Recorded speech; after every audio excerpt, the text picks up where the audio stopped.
இருக்கிறீர்கள், வாழ்வின் முடிவு பகுதியில் வருகிறவர்களும் இருக்கிறீர்கள். எல்லா நிலையிலும் இதை கேட்டுக்கொண்டிருக்கிறீர்கள்.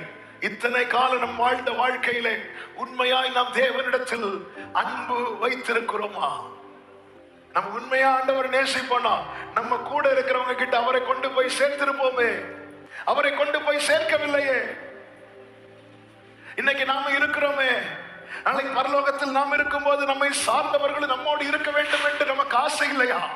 இயேசுவை குறித்து பேசுவதற்கு இப்படி ஒரு மேடை தான் வேண்டும் என்ற அவசியம் இல்லை.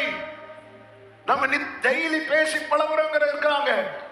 அது எப்படி முடிய மாட்டேங்குது? நான் ஏன் முடியலன்னா நம்ம யோனத்தான மாறல. நாம இன்னும் அவர்கிட்டயே சவுலதான் இருக்கிறோம்.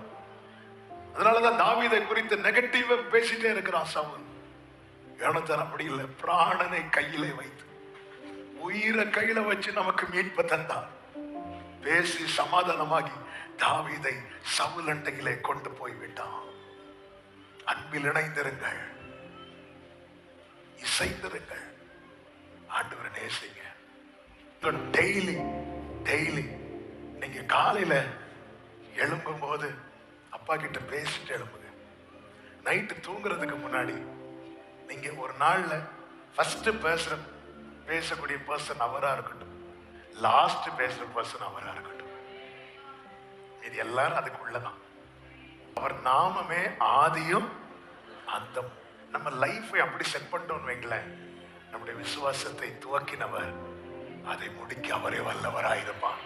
ஃபர்ஸ்டும் லாஸ்டும் அவரே வச்சிருங்க. அவருக்குள்ள விழுந்தாலும் அவருக்குள்ள, தடுக்கினாலும் அவருக்குள்ள, எல்லாமே அவருக்குள்ள. கிறிஸ்துவுக்குள் கிறிஸ்துவுக்குள் கிறிஸ்துவுக்குள். இதுக்கு என்ன தேவை? அன்பு. ஆண்டவர் உங்களை அதிக அதிக நேசிக்கணும்.